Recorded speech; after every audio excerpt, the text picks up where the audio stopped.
there's different ways to mulch, and just like in everything, diversity is it's the way to go. So sheet mulching is kind of the way to really diversely mulch.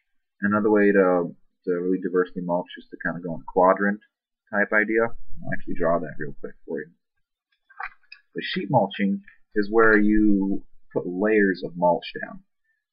And these could be like a layer of rotted manure, a layer of cardboard, a layer of fresh manure mixed with vegetable matter and hay.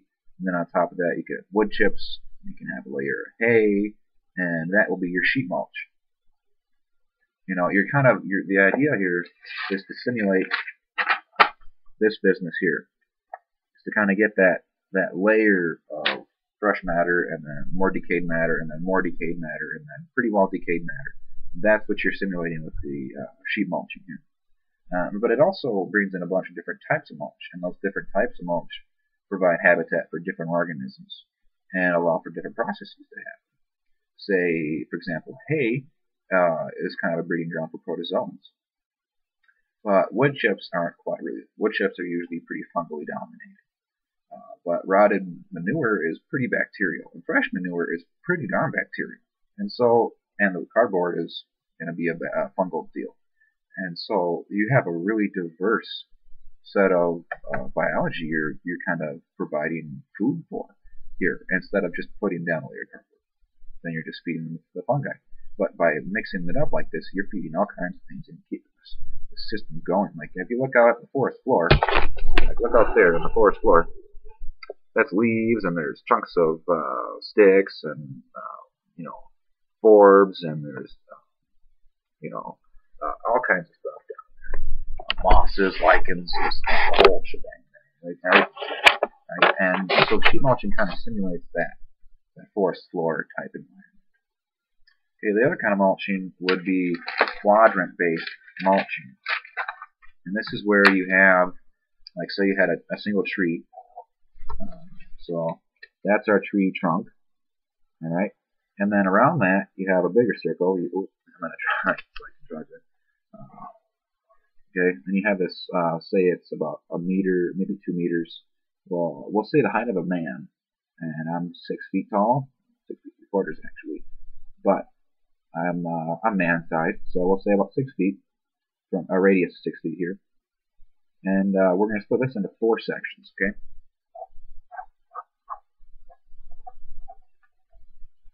So we got sections 1, 2, 3, and 4. Now, we got a 4-year or a 2-season, so 2-year rotation. In the spring, and the quadrant that's due up, so we'll say quadrant 1, we're going to put down a 5-gallon pail with the compost. Okay? Then we're going to, in section 2, we're going to throw down a bunch of hay. Section 3, we're going to throw down a bunch of wood chips. In section 4, we're going to throw down a bunch of rotted leaves. Okay? Next year, we just scoot over one. So number 1 will be, or number 2 will be, one will be rotted leaves. 2 will be compost. 3 will be hay. 3 will be wood chips. 4 will be hay. And we'll just kind of keep doing that over and over and over. So it'll be like sheet mulching over time. But it'll have that continuous rotation, and it will have the continuous organic matter additions. That's really more of a plant by plant focus type deal. And so depending on how you're growing with rows or whatever, that could be kind of complicated. But if you only have a couple, say, apple trees, that is a pretty good system. You can have a bale of hay and make a bale of hay last 2 years almost by doing this per tree. That is quadrant-based mulching. That's what we're going to talk about for mulching. Next up, we're going to talk about a little bit about composting. Oh, wait a minute. No, you know what? I'm going to split the video in half. So we'll talk about composting right this very minute. So compost comes in all shapes and sizes and varieties and types and such. But really, it should come in at least two different types. That being a bacterially dominated compost and a fungally dominated compost. And so annual production systems where the soil gets tilled up every year, those are bacterially based systems. And we could talk about the details, but we're not going to. And a perennial system like that forest floor I showed you, that's a fungally based system. And so, if we're going to add compost to a perennial system, we should be adding fungally based or fungal compost, right? Makes sense, huh? And to an annual system, we should add bacterial compost.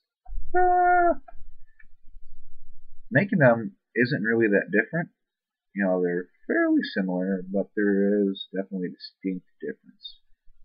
So when you're bacterially compost, bacteria-based compost, this is like your traditional garden compost. This is like active hot pile compost. So in this kind of situation, you would mix up carbon to nitrogen ratio about 25 to 1 or 30 to 1.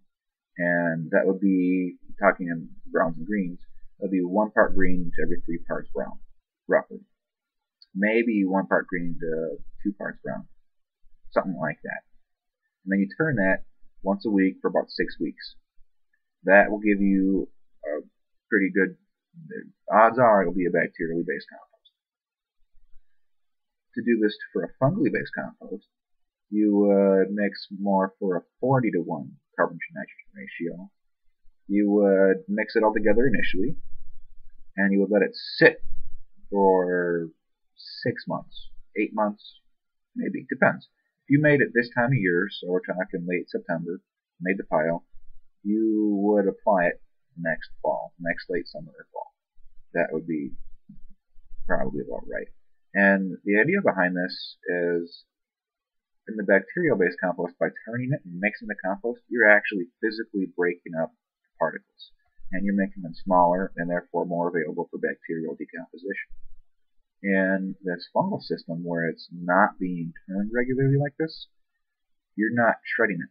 You're not physically degrading it yourself. You're letting the fungi go through and work at those carbon materials. You're letting them break down those materials, which allows them to get a better foothold. In the bacterial system, by constantly turning it all around, you're breaking up and hurting the fungi each time, and you're giving the bacteria a heads up. You're creating conditions really ideal for them, and so the fungi have a hard time competing. But in the fungal environment, the fungal version of the compost, you're making conditions more conducive for the fungi, which eventually leads to a higher fungal bacterial ratio, which makes it more of a fungal compost in the end, which is what we want for perennial systems. And the nice part about the fungal compost, it's a lot less work, way less work. So that's pretty nice. And using compost, bacterial compost should be incorporated usually in the top inch or two, at least, for annuals. And fungal compost for perennials should be on top of the surface, shouldn't be incorporated.